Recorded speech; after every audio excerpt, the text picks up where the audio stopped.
soy Tomás, ya me conocen, la mayoría, para los que no me conocen soy Tomás, me empecé el año pasado, estoy estudiando ingeniería química y todas esas cosas. Bien, muchas gracias por estar acá, que ustedes son alumnos de quinto y sexto, ¿no?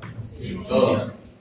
Bueno, para el día de hoy lo que yo les tengo preparado es una clase sobre propiedades periódicas. De antemano les pido perdón por la letra, cualquier cosa que entiendan me la van aclarando.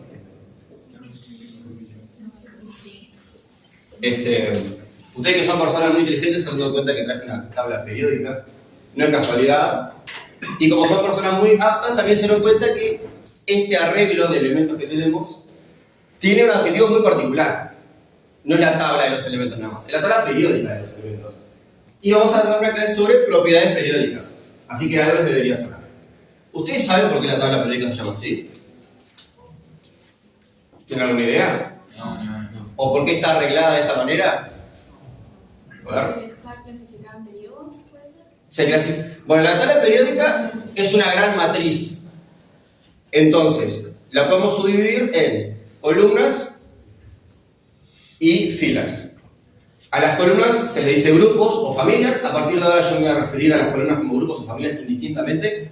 Y a las filas como periodos. ¿Bien? Y muchas tablas periódicas lo que tienen es que traen colores. Diferentes colores que indican diferentes clasificaciones de los elementos. Pues esas clasificaciones no son al azar. Si ustedes se pueden observar, generalmente los colores como van. En filas, en grandes cuadrados de elementos, de repente hay unas escaleras medio raras, pero en general tiene una tendencia bastante similar y se debe a las propiedades periódicas. Así que antes de empezar, vamos a ver unas nociones preliminares que pueden ser importantes para la clase, como por ejemplo el concepto de configuración electrónica, que lo tienen, ¿no? La configuración electrónica, que está en la tabla periódica acá abajo, que dice básicamente cómo se arreglan los electrones dentro de un átomo. Un átomo es básicamente espacio vacío con un poco de materia. Esa materia se clasifica en distintas partículas, neutrones, protones y electrones. Más o menos eso lo tienen, ¿no? Todo eso lo conocen. Los electrones en la periferia, los protones y electrones en el núcleo. ¿Qué es lo que define un elemento? ¿Cómo sé cómo tengo un elemento y no cómo tengo otro? La cantidad de electrones que tiene. No, la cantidad de protones. Los electrones, yo tengo un elemento cualquiera, yo le puedo sacar y poner electrones como yo quiera. Y lo vamos a ver un rato, es una propiedad periódica también. Le puedo sacar los electrones que yo quiera para ionizarlo, hacer iones. Es decir, partículas cargadas, positiva o negativamente. Pero lo que a mí me define lo que es un elemento es la cantidad de protones que tiene el núcleo, que son estos números que tiene la tabla, ¿no? El 1, el 2, el número Z, el número atómico. Es lo que me define, yo tengo un elemento u otro, básicamente la cédula del átomo. Pero los electrones yo los puedo sacar. Si yo le saco protones, ¿qué pasa? Deja de ser ese elemento. Tengo otro elemento, exactamente. Y no lo puedo hacer mediante reacciones químicas. Lo tengo que hacer mediante reacciones nucleares.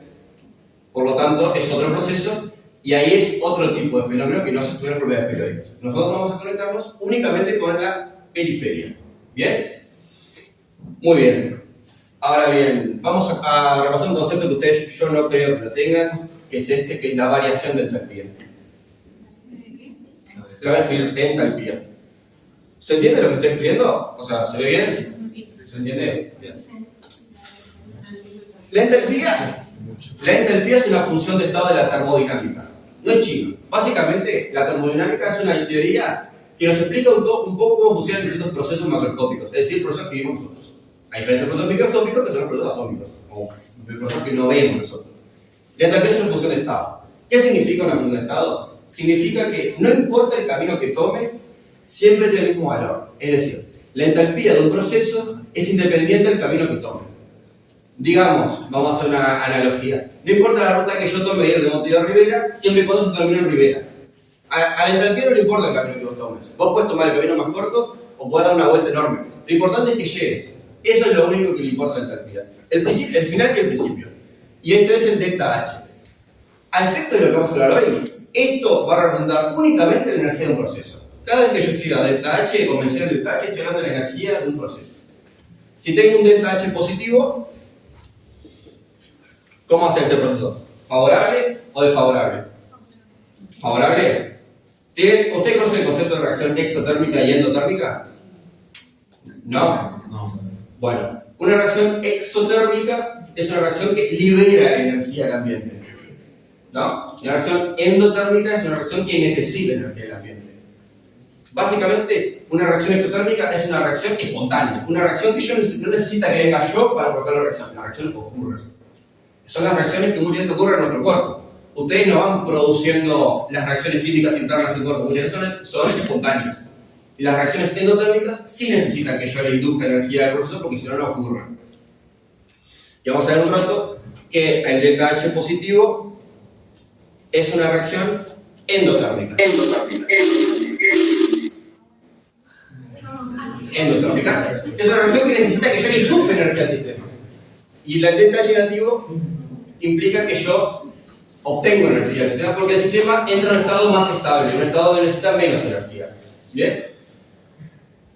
Bueno, con esto creo que podemos empezar a conversar algunas cosas. Bueno, lo primero que nada, lo que vamos a empezar por hacer, ya que estamos hablando de propiedades periódicas, es enunciar la ley periódica de los elementos. ¿La conocen? ¿No la conocen? La ley periódica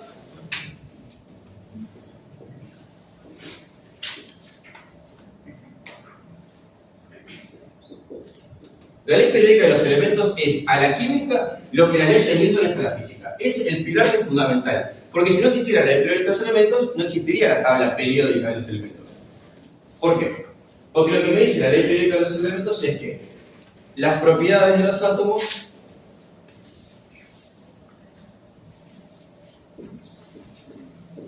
de los elementos mejor quedan determinadas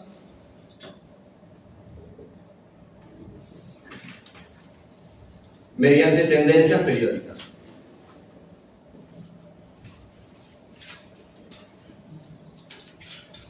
¿Conocen la noción de periodicidad?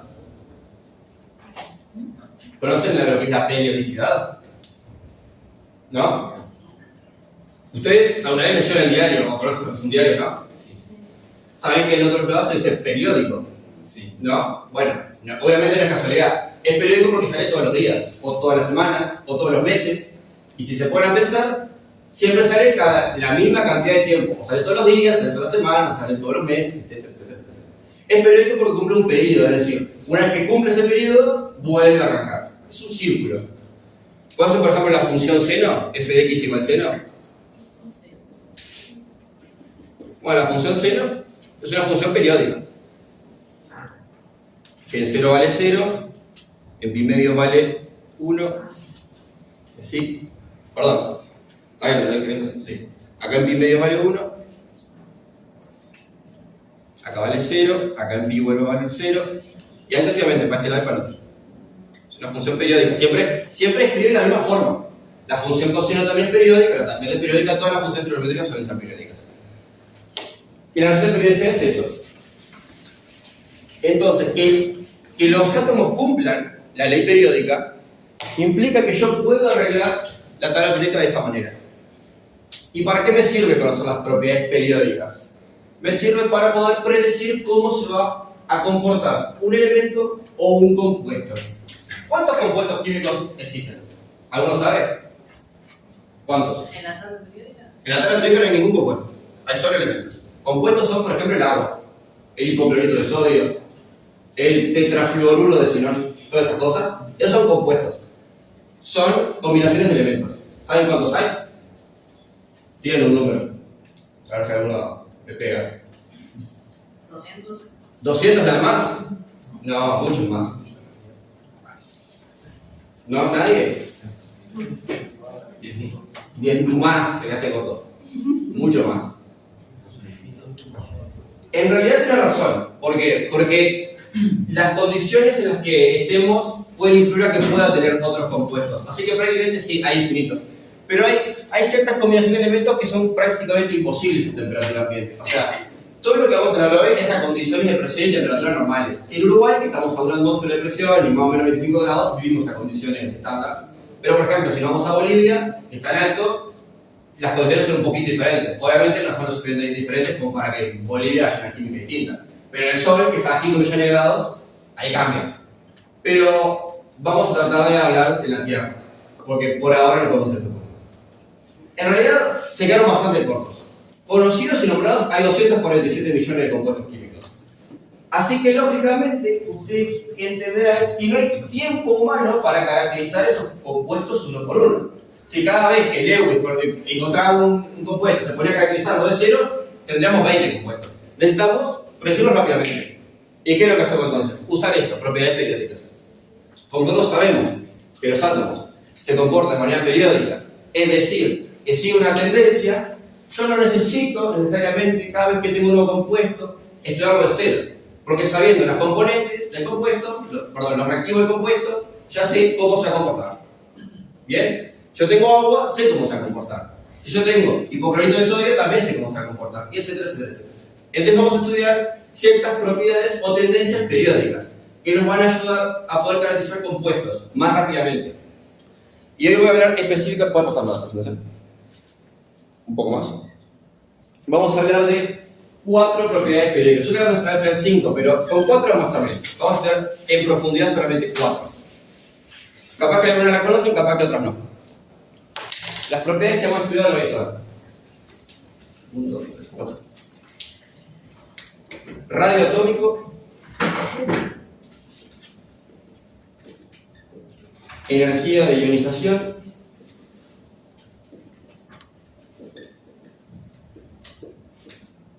electroafinidad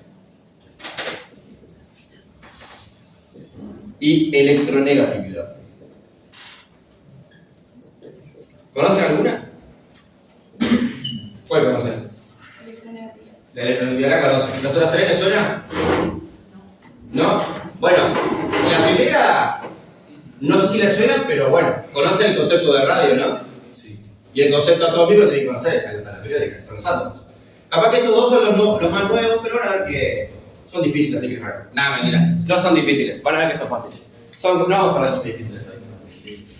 Vamos a empezar con radio atómico. ¿Qué es el radio atómico? ¿Qué se les ocurre que puede ser el radio atómico? Puede ser la distancia que ocupe ese átomo. Sí, muy bien, está relacionado con eso. Vamos a ir un poco más fino. ¿Qué es el radio? Es la mitad del. La mitad del diámetro, sí. O, en una circunferencia, es la mínima distancia de cualquier punto del centro. Esto es el radio. Ustedes pueden dibujar la circunferencia mejor con factores. Ese es el radio. Entonces, si nosotros conocemos, si queremos trasladar este concepto de radio geométrico a un átomo, ¿cómo lo podemos trazar? ¿Cuál sería el radio de un átomo? ¿Se les ocurre? ¿Cómo es un átomo? ¿Cómo conocemos que es un átomo? Es un espacio del universo donde hay electrones en la periferia y en el centro tengo un núcleo con protones y neutrones. Si yo quiero extrapolar este concepto a un átomo, ¿qué distancia tomaría?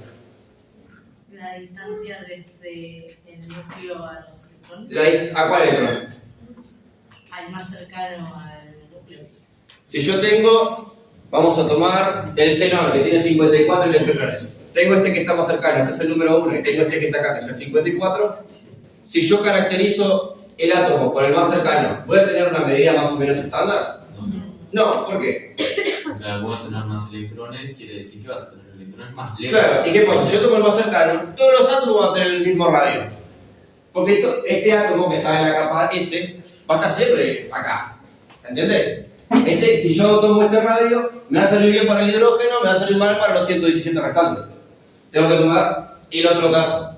El electrón más alejado. El 54, el 118. Como mucho, porque más de 118 lo tenemos.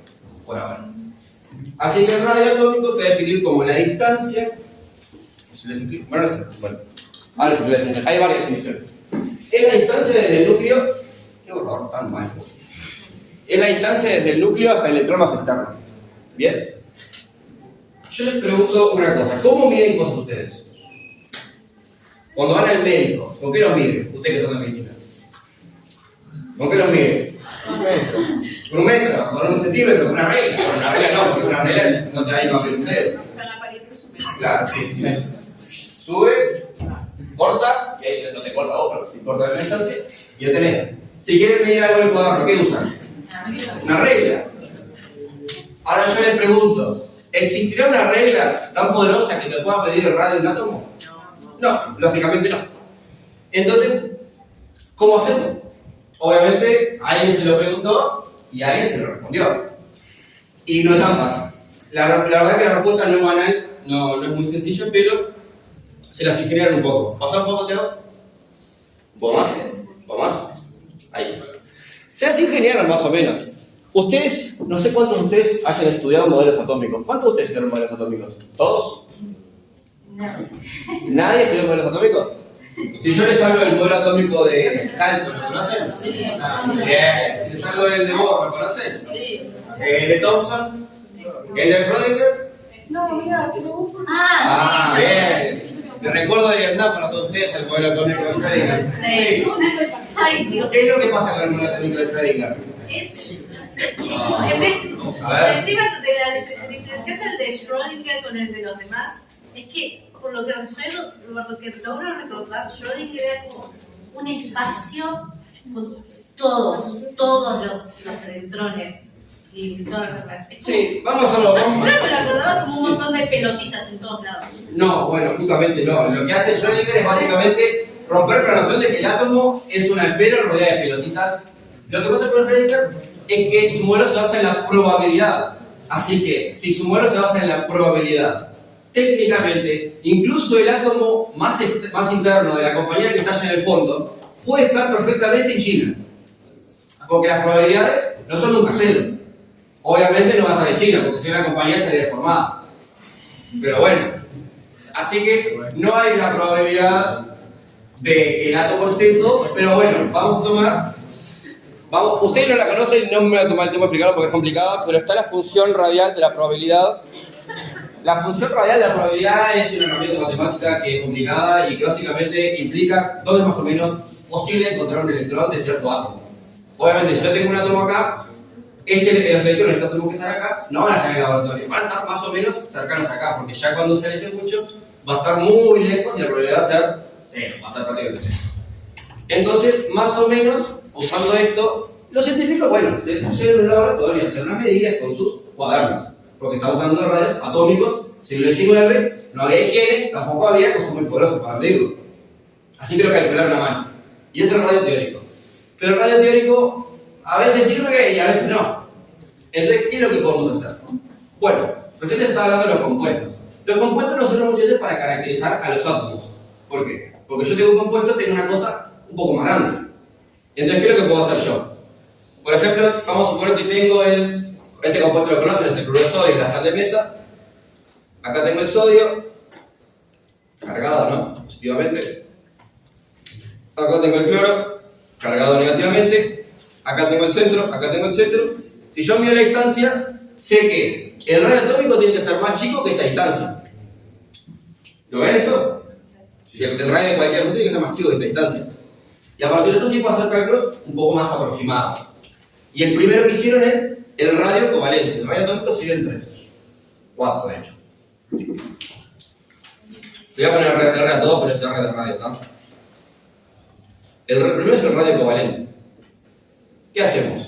¿Es complicado medir un radio atómico? Fácil, papá. Agarraste un compuesto covalente, le medís la distancia entre los núcleos y no sé si se puede hacer mediante espectroscopía o mediante cromatografía o métodos complicados que ustedes no lo van a estudiar ahora, pero lo van a estudiar en un futuro, o capaz que no. Entonces, ¿cuál es que tenemos el cloro? Esto que dibujar ahora está mal. No es una representación fidedigna de cómo es el enlace covalente, pero no hay tiempo. Así que está. Tengo 2 cloros, tengo esta instancia, ¿no? Tengo una instancia de. Bien. Yo tengo cloro, y tengo la distancia entre los dos núcleos. La mitad de la distancia es el radio de cada uno, ¿no? Eso lo ven, ¿no? Si yo tengo 2 esferas iguales, las pongo acá, el medio distancia entre los centros, la mitad es el radio de cada uno. O sea que el radio del cloro es igual a esta distancia dividido 2. ¿Bien? Bueno, lo positivo es que de los 247 millones de compuestos que conocemos, la gran mayoría son compuestos covalentes, así que me permiten hacer unas cuantas aproximaciones bien. Sobre todo para estos elementos acá, que son especiales, como el flúor, el oxígeno, el hidrógeno, que forman compuestos covalentes. Esto me viene bien. ¿Qué pasa si yo no formo compuestos covalentes? ¿Qué otros compuestos existen? Britten, no le voy a dar la palabra, Britten nomás. ¿Cuáles otros compuestos existen, aparte del covalente? Metálico. El metálico es otro, bien. Los polares. Los polares no son un tipo de enlace y por lo tanto son un tipo de compuesto, son fuerzas intermoleculares. Ya tengo una molécula, ahí aparecen otros tipos de enlaces, no es el caso. El radio metálico. ¿Saben cómo es un enlace metálico? ¿No? Por pegar para los maniques. No. Funciona así. Yo tengo todos los metales ionizan, entonces los metales, ¿qué es lo que hacen? No se conforman uno a uno. Ponele, esto es un enlace discreto. Dos pelotitas que se juntan y más o menos hacen un enlace. Lo que hacen los metales es, se juntan una gran cantidad de átomos de un metal, por ejemplo, renio, ponele, juntan un montón de átomos sabidos de renio y forman un metal. Y se comparten todos los electrones. No les voy a explicar por qué, porque tiene que ver con configuración electrónica. Si tienen ganas, explico, no creo que tengan ganas, así que no se lo voy a explicar. Básicamente se comparten todos los electrones entre ellos. Así que lo mismo con el covalente, ¿no? Porque al final tengo un renio, al lado tengo otro renio, agarro dos, le envío la distancia, pumba, tengo el radio, ¿bien? Vamos a ir hasta acá. ¿Qué otro compuesto existe? El iónico, muy bien. ¿Un compuesto iónico que se les ocurra? El cloruro de sodio, por ejemplo. El cloruro de sodio es el rey de los ejemplos de este tipo de compuesto. Aunque dato curioso, el cloruro de sodio es un compuesto iónico y no es tan iónico. Tiene cierto carácter covalente. Esa es una curiosidad nada más. Pero bueno, nada. Lo mismo, este es el más complicado, porque ¿qué pasa? Tengo un sodio y tengo un cloro. Bueno, acá solo puedo aproximar. Más o menos aproximo. Pero hay ciertos compuestos hay ciertos elementos que tienen muchísima tendencia a formar compuestos iónicos y más o menos lo caracterizamos acá. Agarramos un poco de teoría, hoy en día tenemos supercomputadoras que pueden hacerlo por nosotros, así. Más o menos la vamos llevando. Esto se cae de ahí. Radio iónico. Y el último, si alguien le pega, le doy $1.000.000. ¿Cuál es el último tipo de radio? ¿Cómo saltan las manos? ¿Qué? A ver. Bueno, el último, los otros no es más noble, así que no te ganaste el premio, pero es el radio Van der Waals. El radio Van der Waals. Que tiene que ver con los enlaces intermoleculares. ¿Qué pasa con los gases? Por ejemplo, tenemos un fluido. ¿Cuál es el fluido que estamos respirando? Aire, ¿no? Aire, no solo oxígeno, pero sí aire, no oxígeno. Bueno, lo que pasa con el aire, ¿qué es? ¿En qué estado están los compuestos del aire? Gaseoso, ¿no? Yo no veo por acá sólidos ni líquidos. Es gaseoso. ¿Y qué es lo que pasa? ¿Qué es lo que pasa? Están muy separados los átomos de un gas. Entonces es complicado que yo pueda usar alguno de estos tipos de definición de radio. Entonces el radio Van der Waals. El radio Van der Waals básicamente es cuando tengo una molécula que forma, ¿cómo se dice? Polos, que forma polos, más o menos tienen una pequeña unión electromagnética y con eso le podemos medir un poco la distancia. Este es bastante teórico y es bastante menos seguro que los otros porque no hay métodos experimentales muy poderosos para poder caracterizarlo, pero bueno, más o menos es lo que tenemos para algunos elementos que son gaseosos. Muy bien, ahora ya tenemos el radio de todos los átomos. Ya tenemos 118 radios. La pregunta que yo les hago es, ¿el radio del calcio será más grande que el radio del oro? ¿El radio del neodimio será más chico que el radio del indio? En principio no lo sé. Pero vamos a pensar, si yo tengo un núcleo con electrones, ¿cómo de cerca van a estar esos electrones? ¿Lo podemos saber? ¿O no lo podemos saber? Bueno, sí lo podemos saber. En teoría sí. Lo podemos saber, ¿por qué? Porque ¿qué tipo de interacción tiene ese núcleo cargado muy positivamente con los electrones cargados muy negativamente? Una fuerza de atracción electromagnética. Como ustedes habrán estudiado, la interacción electromagnética son las 4 interacciones fundamentales del universo, bla, bla, bla. Es una interacción importante, fuerte y poderosa, y lo que mantiene que el átomo, bueno, se vaya por todos lados. La pregunta es, ¿todos los electrones de un átomo sufren la misma atracción? No. ¿Cuáles son los sistemas más atraídos? Todos los que estén más cerca del núcleo. Los que estén más cerca. Los que estén más cerca y los que estén menos apantallados. ¿Por qué? Como, por ejemplo, la profesora Carocha a mí me ve perfecto. ¿Por qué? Porque frente suyo no hay nadie. Guille, por ejemplo, si yo me paro acá, no me ve tan bien, porque la compañera un poco lo tapa.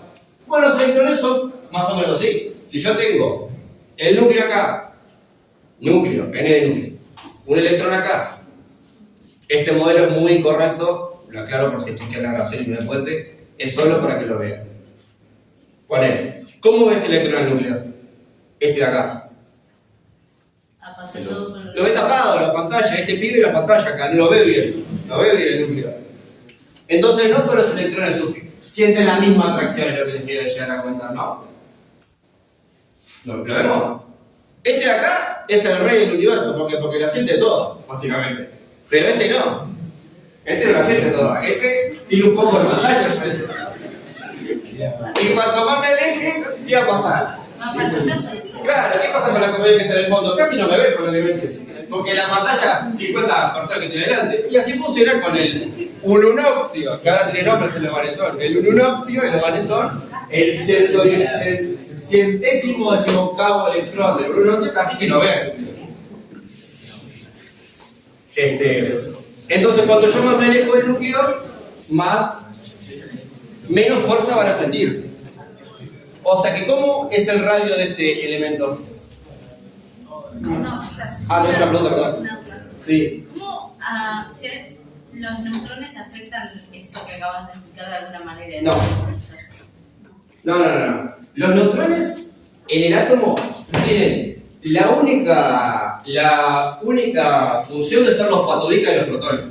Básicamente, ustedes como fueron chicos nunca jugaron con dos imanes, Sí. por el norte y por el sur. ¿Qué pasa si juntaban dos por el norte? Sí. Se repelen. Y bueno, los protones son iguales, son dos cargas positivas. En un espacio muy chiquitito, ¿qué pasa? Y se quedan, carajo, todos. Entonces viene el neutrón, lo agarra la mano, lo tiene juntito y lo mantiene juntos. ¿Bien? Los neutrones no afectan la fuerza de atracción, solo mantienen junta a los protones. De hecho, la fuerza que ejercen los neutrones está relacionada con las otras dos interacciones fundamentales del universo, que son la nuclear fuerte y la nuclear débil. Ustedes lo van a estudiar en sus próximos cursos de química nuclear, que yo no se los voy a dar. ¿Bien? No tiene nada que ver. Tiene que ver el hecho de que cuanto más se aleja un electrón, más gente lo tapa. Y cuanto más gente lo tapa, más se aleja y menos fuerza siente y más el átomo se va. Entonces, este elemento, ¿cuál va a ser el radio de este elemento? ¿Grande o chico? Muy grande, enorme, gigante, casi que no va a existir. ¿Y cómo es el radio del hidrógeno? Chiquitito. Chiquitito. Pero para ustedes, ¿cuál es el átomo con radio más chico? ¿Cuál es el átomo que tenga el radio más chico de todos? Hidrógeno. ¿El hidrógeno? No, es el flúor. Sorpresivo, ¿no? Bueno, a ver, ¿puede pasar la presentación? Ahí, bien. Acá tenemos la primera tendencia periódica, al fin le hago media hora, me tomó llevar a propiedades periódicas, pero bueno, la primera tendencia periódica. Básicamente yo puedo navegar en la tabla periódica como si fuera Odiseo y más o menos llegar a alguna conclusión más o menos lógica. Entonces, ¿cómo se comporta el radio atómico? Tiene una tendencia periódica, es decir, más o menos se comporta igual. Entonces, si el radio del litio es de determinada manera, el radio del sodio no va a ser un radio al azar, va a ser un radio que sigue una tendencia. Y el radio del potasio también, y el ruido también, y del niobio también. ¿Cuál es la tendencia que sigue? A grandes rasgos, cuanto más a la derecha me voy, más chico se hace el radio. Y cuanto más para abajo, más grande. No es una ley al azar que sale de la nada. Básicamente, ¿qué es lo que pasa? Cuando yo más me acerco a esta columna, que es Dios, que son los gases nobles, la familia del número 18, ¿qué pasa? Cada vez estoy más cerca de la configuración de gas noble. Cada vez hay menos apantallamiento. Cada vez el átomo más ganas tiene de parecerse a este. Si vemos esta gráfica que tenemos acá, ¿cuáles son los radios más chicos? ¿Cuáles son estos elementos acá? El helio, el neón, el argón, el criptón, el xenón y el radón. ¿Cuál es esta familia? El helio, el neón, el argón. Los gases nobles. Los gases nobles. Los que no necesitan de otros para estar como... Exactamente, los gases nobles, que los gases nobles son los dioses en la tabla periódica, todos quieren ser como los gases nobles, son como Messi, digamos. Todos los futbolistas que hacen como Messi, bueno, todos los átomos quieren ser como los gases nobles. Todos quieren tener esa ese arreglo de máxima estabilidad, que les cueste casi nada mantener los electrones. De los gases nobles no podemos usar el radio mediante modelos experimentales porque no forman compuestos normalmente. ¿Ustedes alguna vez vieron un compuesto con helio? No, No. Se dice que teóricamente son en algunas condiciones. Teóricamente sí, si me voy a la galaxia de Andrómeda, en medio del bulbo central, capaz que sí, pero a nuestras condiciones, a los efectos nuestros, no van a haber ningún compuesto con argón. Con xenón capaz que sí, porque el xenón es el hijo rebelde de los gases nobles, es de forma compuesta, pero normalmente no. Así que tal. Por ejemplo, con flúor, oxígeno. Sí, con elementos muy electronegativos. Bueno, y estos son los más chicos. ¿Y cuáles son los más grandes? El litio, el sodio, estos de acá. Y acá tengo los gases nobles. ¿Por qué estos son los más grandes y estos son los más chicos? Estos son los más chicos porque estamos en una configuración de estabilidad perfecta y les cuesta nada. Pero ¿por qué estos serán más grandes? Son los más grandes. ¿Se les ocurre? Puede ser por el estado en que se encuentre, el estado de materia que se encuentre. ¿Cómo? No. Tipo, los otros hacer gases, no tener configuración. Bueno, ojo. Que llamen gases nobles, perdón. Buena aclaración. Que llamen gases nobles no significa que no los puedan controlar líquidos y gaseosos. Líquidos y sólidos. Todos los elementos de la tabla periódica, a alguna temperatura, a alguna presión, a algún fenómeno raro, pueden estar en los tres estados. Ustedes conocen agua sólida, líquida y gaseosa, ¿no? Ustedes, por ejemplo, saben que el mercurio a temperatura ambiente es líquido. Es uno de esos datos curiosos que les salen en las trivias, de que el mercurio es un metal que es líquido a temperatura ambiente. Bueno, todos estos también pueden estar sólidos, líquidos y gaseosos. Le decimos gas nobles porque a temperatura ambiente son gaseosos. Entonces, cuando lo descubrieron, en forma de gases. Pero pueden estar sólidos y líquidos. Y no tiene que ver con su estado de gaseosa. A ver. Puede ser que justamente esos que hacia abajo es el radio es más grande porque tienen muy poca estabilidad y... Bueno, sí, está bastante por ahí. Pensar así, el criptón, esta joya, tiene la estabilidad mejor de todos. Pero imagínate que viene alguien y le encaja un electrón y me da rubidio. Ese electrón que yo acabo de imponer siente muy poquita atracción. ¿Por qué? Porque tiene a todos los pibes del criptón que le están apantallando. Entonces yo le enchufo otro electrón, se va lejos. Porque este electrón, como siente poca atracción, se va lejos. Y cuanto más se va, más amplia el radio. Conforme yo voy avanzando en la tabla periódica, más es que yo me voy achicando, porque cada vez la atracción es más uniforme. Obviamente esto, si ustedes van a la facultad de química y tienen 2 meses de estudio de configuración electrónica, lo van a entender mucho más que yo, que se lo estoy diciendo un poco así, para que más o menos me decían, ¿me están siguiendo? ¿O ya estoy hablando en japonés antiguo? Bien, bueno, porque ese es más fácil, si este no lo entiendo, solo no lo voy a entender tampoco. Bien, esa es la tendencia que siguen. Y les quiero que vean este electrocardiograma, como lo caracterizó una compañía de la facultad, que me podrán decir, pero Tomás, esto no es periódico. Bueno, bien, más o menos. Esto es la vida real, no es una función en física que es perfectita, no es una antena. Es algo más o menos, Pero se van a dar cuenta que, bueno, tengo un pico, después bajo, tengo un pico, después bajo, tengo un pico, después bajo, tengo un pico, después bajo, y acá tengo un pico, bajo, tengo un pico. ¿Y qué pasó acá? Acá tengo, no sé si lo observan del fondo, acá pasa algo muy singular, es que hay una especie de bajada, una pendiente muy poco pronunciada. Entonces el periodo parece no cumplirse acá. ¿Qué pasa acá? Bueno, capaz que ustedes alguna vez se preguntaron, ¿quiénes son estos renegados de la tabla periódica? Estas ovejas negras de la tabla periódica que están acá abajo, ¿no? Sí. Son los actínidos y los lantánidos. Este es el lantano y este es el actinio, y por eso le decimos actínidos y lantánidos. Y los ponemos acá, porque si los pusiéramos acá nos queda una tabla periódica mucho más grande y mucho más importante. Y como tienen propiedades un poco diferentes, como esa, las ponemos aparte. Básicamente, ¿qué es lo que pasa? Cuando llegamos acá voy a poner un poco técnico, por las dudas. Cuando llegamos al lantano, no estoy llenando electrones de la capa más externa. ¿Por qué? Porque la capa más externa es una 6S. ¿Les suena esto más o menos? Sí. Una 6S2, la tiene completa. Entonces, ¿qué electrones estoy poniendo? Unos 4F. Pero bueno, 4 es más chico que 6. Una verdad matemática irrefutable. Entonces, si yo le voy metiendo electrones a la capa 4F y yo tengo la más externa en la 6S, ¿qué va a pasar?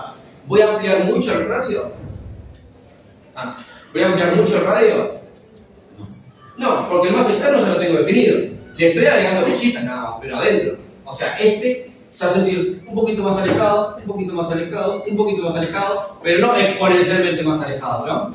Cuando yo termine la vuelta de los actínidos sobre los lantánidos, que vuelvo a agregar por fuera, ahí es que esto empieza a compensar y tenemos esta especie de sonrisita que tiene acá. Y después viene el radiador que, bueno, vuelve a la tendencia. ¿Bien? A esta especie de simpatía que va a pasar de todas las tendencias se le llama contracción lantánida. Es un nombre un poco raro porque es una contracción, como si fuera embarazada, no sé, ¿verdad? Y es que básicamente el radio no se amplía mucho porque le estoy agregando electrones internos. Entonces suena la pantalla de a poquito. Aunque bueno, si nosotros nos ponemos a contar desde el lantano hasta el novelio, se reduce un 16% el radio, lo cual es mucho más que en cualquier otra sección de tantos que son de estos elementos en cualquier. Si miden esta misma cantidad de elementos en otro, si miden esa perdón, ya continuamos. Si miden esa cantidad de elementos en cualquier otra parte, la reducción va a ser mucho peor, va a ser mucho menor que eso. No se va a reducir tanto como el lantáneo, pero bueno, tanto. Y la tendencia es que cuanto más me vengo para acá, más chico es. ¿Entendieron por qué es más chico para acá? Porque cada vez me parezco más noble y más cada vez más uniforme la atracción. ¿Se comprendió eso más o menos? ¿Sí? Y que cuanto más bajo, más agranda. Como tengo una configuración estable, le meto una ortiga y la hago más grande. ¿Bien? ¿Se entiende? Bueno. Ahora bien, vamos a ver. Voy a agarrar dos electrones al azar, el rutenio y el carbono. ¿Cuál es más grande? El carbono está acá y el rutenio está acá. ¿Cuál es más grande? El rutenio es más grande, es claramente más grande el rutenio, porque voy bajando, tengo el carbono. ¿En qué periodo está el carbono? En el 2. ¿En qué periodo está el rutenio? En el 5. Es mucho más grande. ¿Bien? Voy a hacer un ejemplo nada más porque si no voy a estar toda la clase también. Bueno, y esa es la tendencia del radiotópico. Disminuye para allá, aumenta para acá. Bien, pasamos a otra. Pasa, compañero. Vamos a el primero que ustedes no conocen. Ah, otra.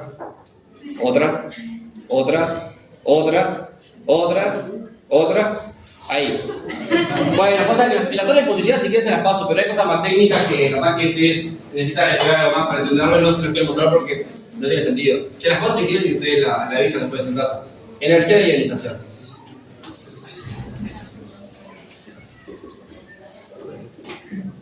Energía de ionización. ¿Qué será energía de ionización? Bueno, vamos a escribir definición. Definición. Es la energía requerida para extraer un electrón de la capa más externa, de la capa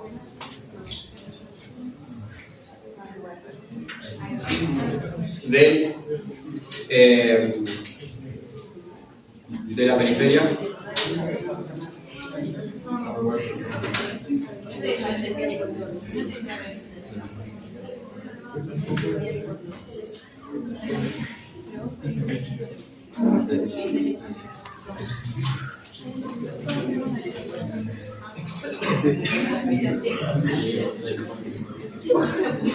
Bien. Esta es la definición de energía de ionización. Energía requerida para extraer un electrón de la capa más externa de la periferia de un átomo en estado gaseoso. Todo eso. Que lo resumimos en esta reacción de acá. ¿Conocen el concepto de reacción? Sí, claro. Reacción sí. Flechita, todo, ¿no? Bien, ¿es esto? Ah, no está por la definición porque se a ver.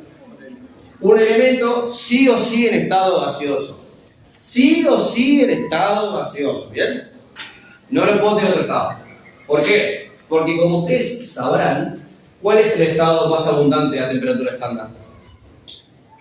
¿Cuál es el estado de la materia? Sólido y gaseoso. Sólido, líquido, gaseoso. ¿Cuál es el más abundante en el universo? Ya. ¿Gaseoso? ¿Líquido? ¿Líquido? Sólido. Por favor, ¿cuántas cosas sólidas ven en su día cotidiano?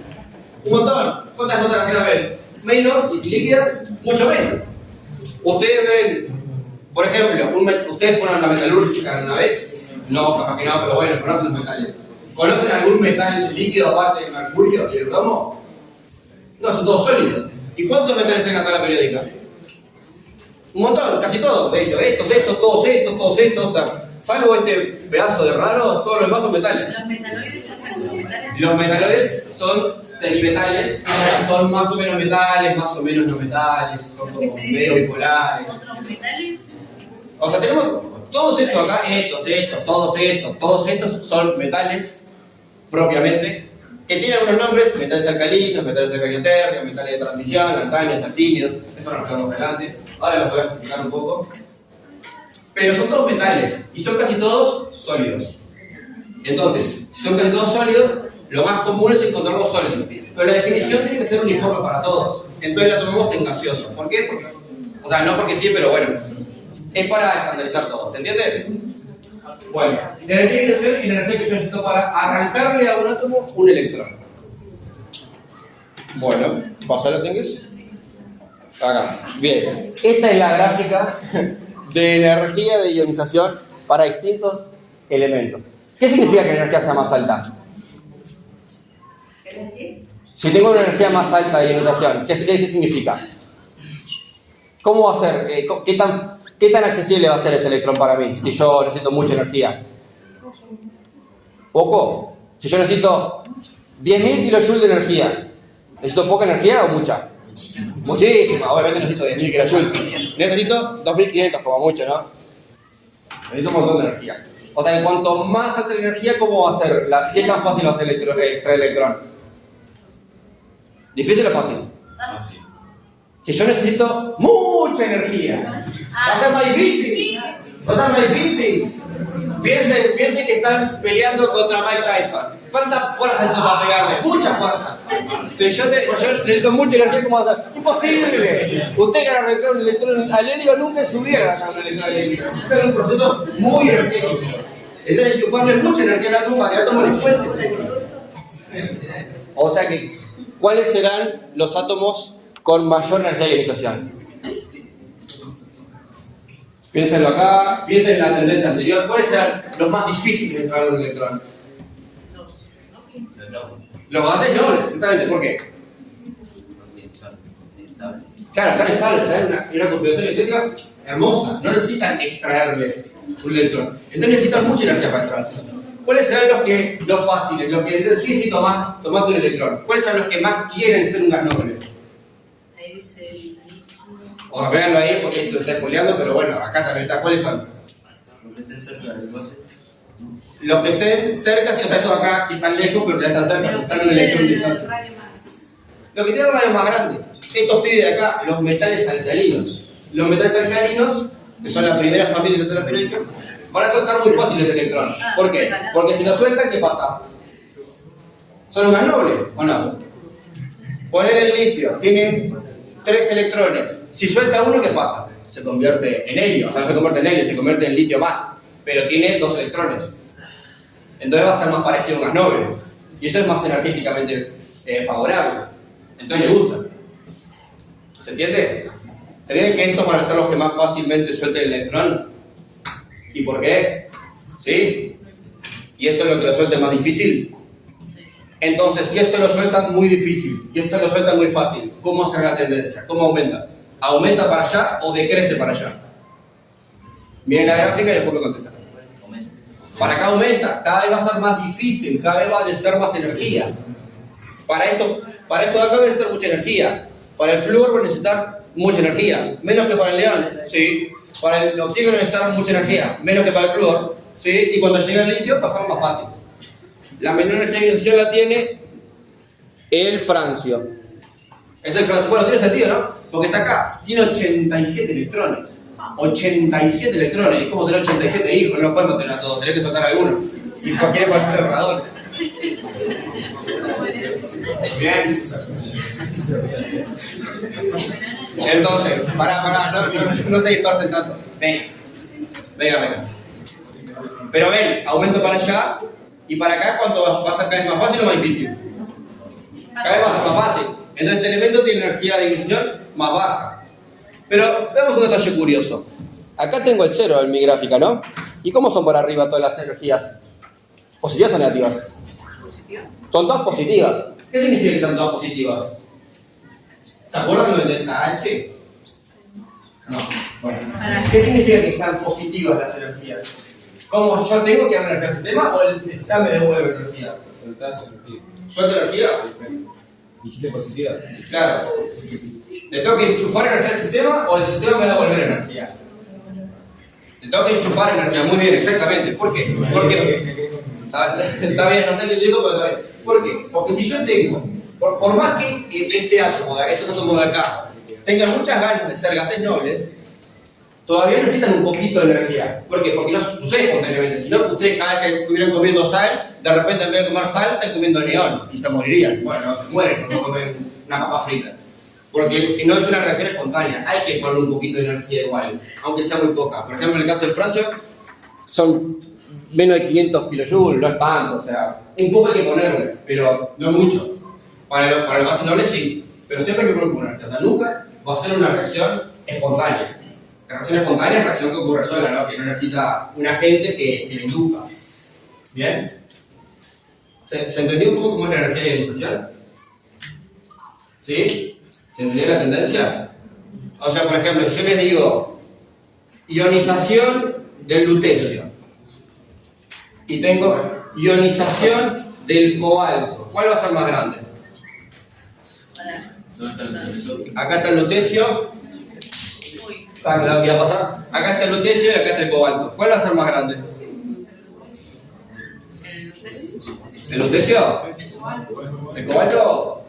¿Quién da más? El lutecio va a requerir menos energía para poder sacarle ese electrón. Entonces el cobalto Precisa más energía. Más a la derecha, más energía, más a la izquierda, menos energía. Y más para abajo, encima cada vez más. Encima se da una curva más o menos ascendente, o sea, cada vez menos. Muy bien. La pregunta que yo les hago es, ¿cuántas energías de ionización? O sea, ¿entienden este proceso? No es, yo le arranco un electrón, ¿bien? ¿Cuántas energías de ionización puedo definir para un átomo? ¿Una sola? Radio atómico y uno solo, porque el radio del átomo es un solo. ¿Pero cuántas energías de ionización hay? ¿Una sola? ¿Cómo no? ¿Cuántas energías de ionización puedo definir para un átomo? ¿Una sola?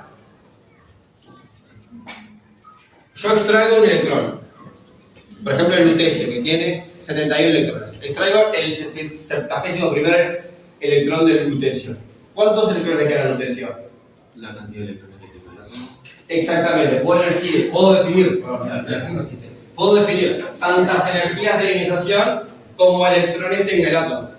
Entonces tengo la ionización 1, me extrae el primer electrón. La ionización 2, ¿cuál me extrae? El siguiente. O sea, es esta reacción. Es A más G en estado gaseoso. A más en estado gaseoso me suelta A 2 más en estado gaseoso y un electrón. ¿No? ¿Sí? Y así puedo seguir la ionización 3 hasta ionización N. N igual a Z. ¿No? ¿Bien? Sí. Y bueno, la energía de ionización es siempre positiva. Piensen que, ¿cómo va a ser la ionización 2 respecto a la ionización 1? ¿Más grande o más chica? ¿Puedo pensar más energía o menos energía? Más energía, porque cada vez me estoy metiendo más en el átomo, ¿no? Si yo extraigo el electrón más externo, ¿qué pasa? De repente se suelta un electrón, el radio se hace más chico y en dos están más juntos. Tengo que dejar el otro, necesito energía, saco otro, lo mismo. Cuando le saque 70 electrones al lutecio, los que me quedan van a ser muy difíciles de sacar. ¿Se entiende? Y lo que tiene las energías de ionización es que no siguen una tendencia justamente en el sentido de que si la ionización 1 no tiene por qué ser lo mismo de chica con respecto a la ionización 2 que la ionización 2 con respecto a la ionización 3. No sé si me expliqué, pero piénsalo así. Tengo el magnesio, le extraigo un electrón, ¿qué tengo? Sodio, ¿no? Y si le extraigo un electrón, me queda neón y estoy en una configuración de gas noble. Y esa ionización va a ser mucho más complicada, ¿no? Entonces, Cuando yo ionice el magnesio 2 veces, la tercera va a ser muy difícil, porque para la tercera tengo esta energía, necesito mucha energía. Entonces no significa que sigan una misma diferencia de ionizaciones siempre. La ionización 3 puede ser mucho más grande con respecto a la ionización 2 que la 4 con respecto a la 3. ¿Se entiende? ¿Más o menos? ¿Me explico? Bueno, más o menos eso es lo que voy a comentar de eso. Y ahora vamos a hablar de capaz que es más complicado. ¿Qué es la... ¿Pasa teclas? Pasa otro. Ahí va. La electroafinidad, afinidad electrónica, tiene muchos nombres, es igual de difícil siempre. Presten atención porque esta es un poco más complicada. Nada, no es complicada. Es la electroafinidad.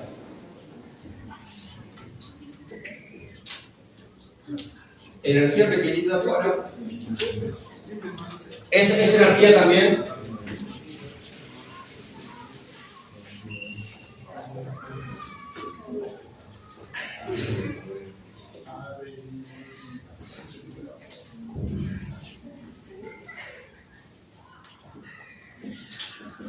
¿Se entiende lo que estoy escribiendo, no? O sea, nadie me dijo nada de la letra, pero yo siempre escribo bastante mal a veces, ¿no?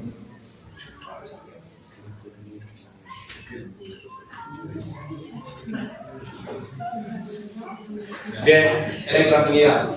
Energía requerida para que un átomo en estado gaseoso obtenga un electrón. Es como la inversa de la energía de iniciación, ¿no? ¿Por qué la mayoría de las propiedades anticarbonadas están en estado gaseoso?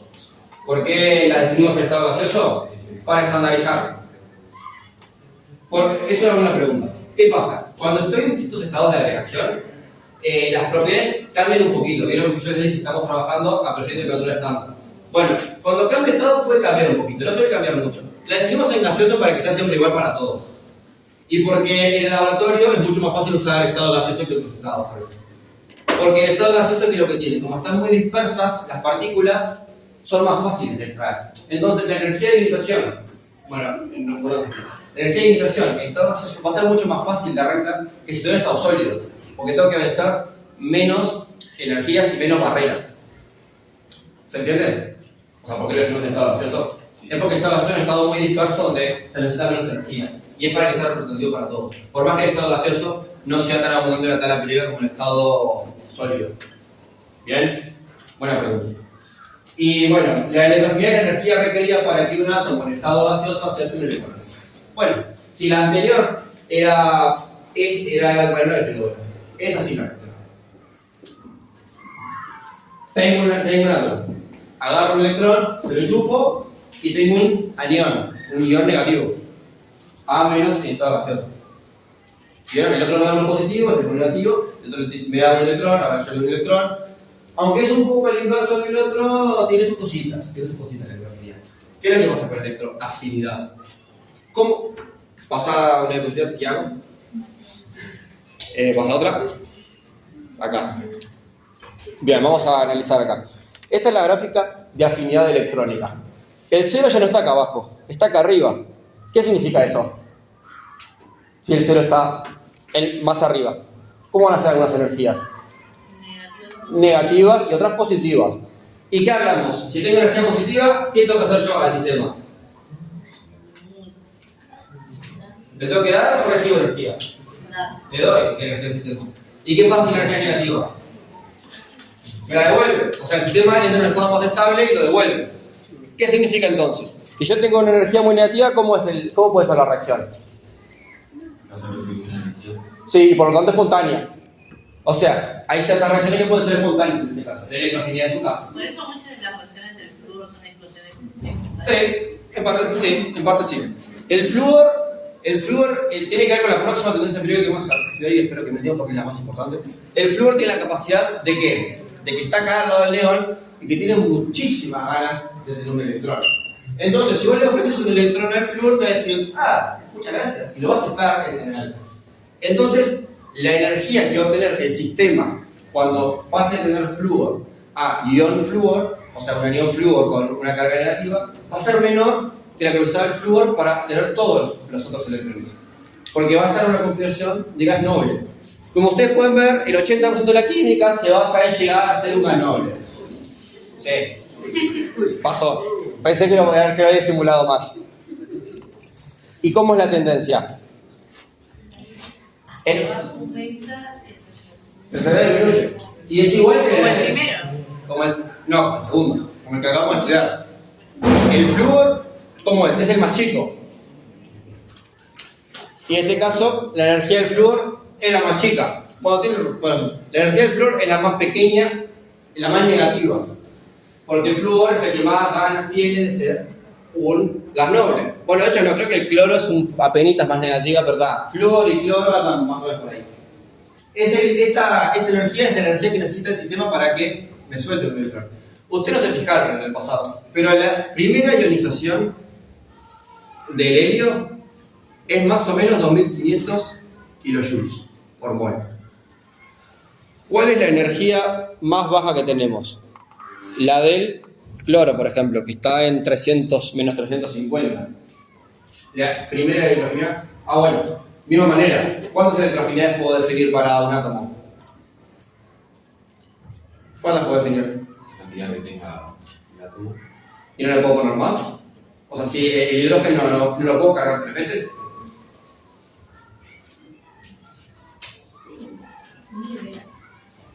En la anterior yo estaba limitado. ¿Por qué estaba limitado? Por la cantidad de electrones que le puedo sacar. O sea, yo acá le estoy dando electrones. ¿Cuántos electrones le puedo dar? Cuando yo quiera, o sea, hasta cuanto me acepte, pero en principio lo que yo quiera. ¿No? Pero bueno, vamos a trabajar con... O sea, hay N electroafinidades. Pero este N es un N mucho más grande que el N de las ionizaciones. Porque ionizaciones, hay un momento que me quedo sin electrones. Pero electrones le puedo meter lo que yo quiera al átomo. La primera electroafinidad del cloro es más o menos menos 350 kilojoules por mol. Miren, tenemos estos dos números. ¿Cómo son? Aparte de uno negativo y otro positivo. Tomen valor absoluto. 350 y... Uno más grande que el otro. Ahí, mejor. Valor absoluto. ¿Conocen la función de valor absoluto, no? Sí. Está. ¿Cómo son estos valores absolutos? Estamos en los extremos. O sea, esta es la mayor energía de ionización y esta es la menor energía de afinidad electrónica. ¿Cómo son? ¿Cómo es la ionización? ¿Cómo se, si tengo 2.500 pesos y este tiene 350 pesos, ¿cuál va a poder comprar más hamburguesa de McDonald's? El de 2.500. Entonces, esta energía, ¿cómo respecto a esta? Mucho más grande. Uno es 2.500, 350. ¿Cuántas es esta 350, 2.500? Un montón, no me la cuenta. Ustedes hagan así. Pero es mucho más. La ionización es mucho más energética que la electroafinidad. ¿Por qué? Porque yo necesito porque es mucho más difícil en general sacar un electrón que poner el electrón. ¿Por qué? Porque hay muchos elementos que están deseando que yo les ponga un electrón para hacer un gas noble. Pero hay muchos elementos que están demasiado lejos de un gas noble como para que si yo les voy sacando electrones se vuelvan gases nobles. Sé que soné un verso un poco raro, pero ¿se entendió más o menos la idea que yo quería llegar? ¿Tenés un más lento? Lo repito. La ionización es mucho más fuerte, ¿por qué? Porque yo en general necesito mucha energía para ir sacando electrones, ¿no? Entonces, ¿cuáles son los átomos que si yo les saco 1 o 2 electrones enseguida se convierten en gases nobles? Los alcalinos, los alcalinoterres. Pero en general, la tabla periódica está poblada de elementos que necesitan ser ionizados muchas veces para llegar a un gas noble. Entonces necesito ponerle energía, y después le pongo más energía, y después le pongo más energía. Y no es espontáneo, porque siempre es positiva. Pero en el caso de la electroafinidad, ¿cómo es? A veces es negativa. O sea, a veces el electrón dice, no, pará, toma. Porque no quiere ese electrón. Entonces, necesita mucha menos energía, o incluso me suelta energía, para poder llegar a ser un gas noble. Para aceptar el electrón. ¿Se entiende? Sí. Son relaciones más bien energéticas que se estudian un poco más de termodinámica, pero estos son análisis cortos que vamos a hacer. ¿Se entiende o no? ¿Se entiende por qué la ionización es mucho más energética que la electroafinidad? Sí. ¿Sí? ¿Se entiende que puedo definir tantas electroafinidades quiera y que la ionización me limite la cantidad de electrones que tenga el átomo? ¿Sí? ¿Se entiende por qué es negativa a veces la electroafinidad? ¿Y por qué es positiva a veces?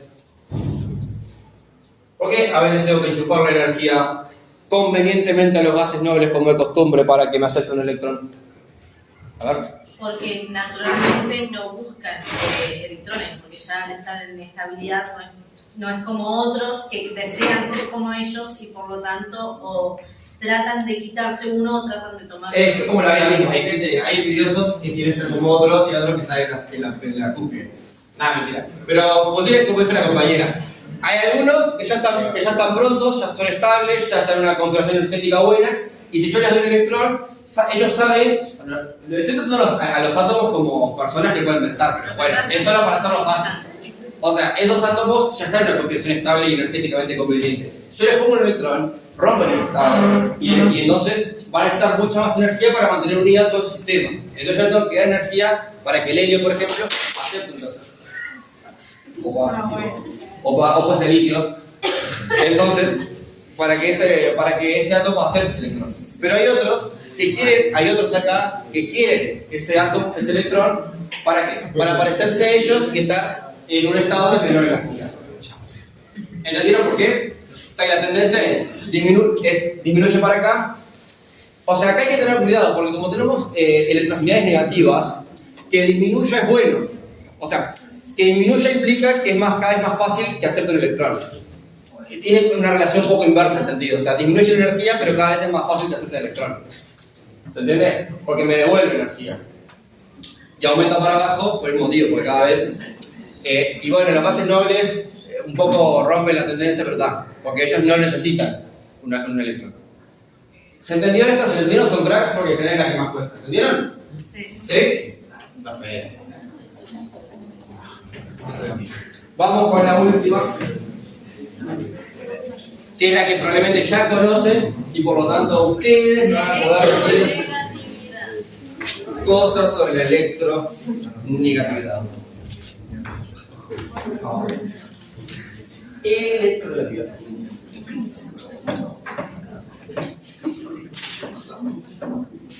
Queremos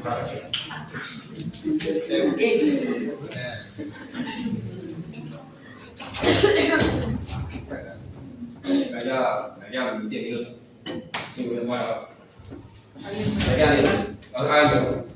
La electronegatividad. ¿La conocen? Sí. ¿Qué es? Es la capacidad que tiene un átomo para atraer electrones con su núcleo. Muy bien. Tiene una salvedad esa definición. ¿Es la capacidad que tiene ese átomo siempre? ¿No es con enlaces químicos solamente? Sí, va por ahí. Es la capacidad que tienen los átomos en una molécula para atraer los electrones comprometidos en ese enlace. Vamos a escribirlo rápidamente porque ya veo que me vienen a cortar las piernas, perdón. Definición: capacidad, medida de la capacidad, así no se enoja.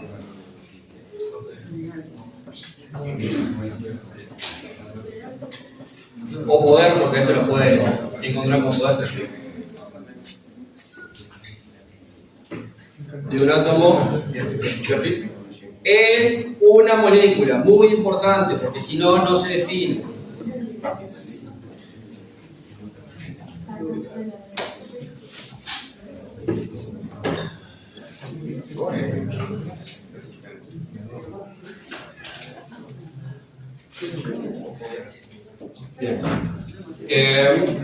Bien, esta definición les aclaro mayúscula que es una molécula porque es importante, si no se hace la definición. Y la conocen, no, más o menos la tienen. ¿Cuál es el elemento más electronegativo en la tabla periódica? El flúor. El flúor. ¿Y el menos electronegativo? El que lo sabe es un salado. Es el francio. Es el francio el menos electronegativo. Y vamos a tomar otra definición, acá abajo, definición de Mulliken. La definición de Mulliken es una de las 3 definiciones de electronegatividad que hay. Ahora se las tengo las dos escritas como un corolario, pero la definición de Mulliken es... ¿Conocen esta letra? Es la letra griega chi. Chi. Y es la letra griega que usamos para la electronegatividad. De Mulliken y todas las demás. Pero vamos a ver la definición de Mulliken. ¿Todos ven la definición? Porque la escribí acá abajo porque me quedé sin espacio, pero ¿todos la quieren ver? No, ya veo que no me explico.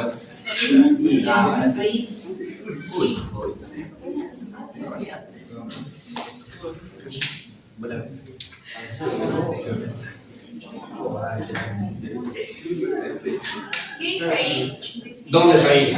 Muy bien. Mulliken, es el nombre del que lo definió. Una persona, Mulliken, un científico, químico, mecánico, es el nombre, la definición según Mulliken. Corolario. ¿Saben lo que es un corolario? Es como una nota, como una curiosidad, pero es importante. Un corolario, existen otras dos definiciones. Def más, def definiciones más, que son Pauling, la de Pauling, y Alred Rochow, creo que se escribe así. Bueno, esto no lo usa nadie, se lo escribo como una curiosidad. La de Pauling la usamos todos, ¿eh? La que aparece en la tabla periódica. ¿Aparece acá? Sí, acá. El flúor es 4, según Pauling es 4. El francio es 0,7, según Pauling. La de Pauling es la que aparece en la tabla periódica, la que usamos porque usa números simpáticos. Pero la definición de Pauling es una porquería, es una chorizo cigarro, nada. La de Mulliken es más linda para estudiar la tendencia. ¿Por qué? Porque ¿cómo la define Mulliken? La electronegatividad es el promedio ponderado, es el cociente de la suma de ionización 1 más electronegatividad 1 dividido 2. Ya estudiamos ionización, ya estudiamos electroafinidad. ¿Y qué tendencia sigue? Para acá aumenta, para acá disminuye. ¿Cómo va a ser la electronegatividad entonces? ¿Para dónde aumenta? Hacia la derecha. Hacia la derecha. ¿Y para dónde disminuye? Hacia abajo. Hacia abajo, sí, hacia la izquierda también. Bueno, no es verdad. Para la que va a ser. Ah, ¿cambiaste? No, cambié. Más. Bien. Bien. Acá tenemos el flúor, que es como. No se me ocurre algún ejemplo. Pero el flúor es básicamente un devorador serial de átomos que le encantan los electrones y siempre sus compuestos son muy polares. Y estos de acá, que es la familia número 17, que se llaman los halógenos, capaz que no suena, son los halógenos, son elementos muy electronegativos. Porque tienen una ionización muy alta y una electroafinidad muy chica. Entonces está el promedio de un número bastante elevado. ¿Y quiénes serán los menos electronegativos? Los nobles. No, los metales alcalinos. Los nobles no los tenemos ni en cuenta porque no forman compuestos. Así que los nobles ni nos molestamos en darles un número. Son los metales alcalinos. Si vos tenés litio y tenés flúor, no vas a tener ni siquiera vas a tener un enlace con 40, vas a tener un iónico. Van a formar iones y va a ser mucho más fácil. Bueno. No les quería, o sea, la electronegatividad es la más importante porque a la hora de estudiar reacciones químicas sirve mucho para saber qué tipo de reacción vamos a tener y dentro de la reacción y dentro del compuesto cómo va a ser ese compuesto, si va a ser polar, no polar. La definición de Mulliken es útil para estudiar tendencias. Bueno, vamos a hacer un ejercicio rápido, yo que se voy a agarrar el bario. Bario y bueno, el cloro, así es fácil. ¿Cuál es más electronegativo, el bario o el cloro? El cloro, muy bien. Bueno, está bien, ya con esto. Con esto aprendieron propiedades periódicas. Con estas propiedades voy a poder caracterizar cualquier compuesto que yo tenga. Voy a poder saber cómo es su radio, cómo es su energía, cómo es su electronegatividad, qué compuestos forman. Y a partir de eso definir otras propiedades, como el potencial redox, que lo van a estudiar con ecuaciones redox. Yo no voy a estar en ese momento para ayudarlos. Así que bueno, más o menos ahora ustedes saben que la química del zinc es parecida a la del cadmio, que es parecida al mercurio, que es parecida, no es parecida al copernicio porque es un elemento radiactivo, pero más o menos se comporta de esa manera. ¿Entendieron más o menos lo que estoy hablando o me estoy por las ramas y ese tipo?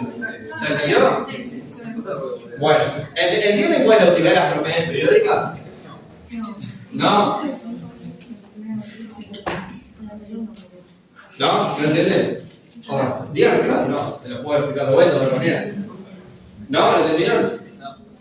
¿Puedes decir como el nombre? ¿De qué? La letra de Pauling, Alred, como todo rojo, guión Rochow. Son dos personas, por eso Alred Rochow, no No importa, olvídense de esto, quédense con Pauling. O sea, se piensan porque de es importante, ¿verdad? Pauling es famoso. Sí, porque es que está dando la periódica y tiene números lindos. Los de Mulliken son feos.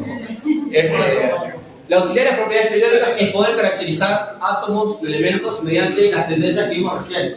Si yo sé que aumenta para acá, los compuestos van a aumentar de la misma manera que aumentan los átomos que los conforman.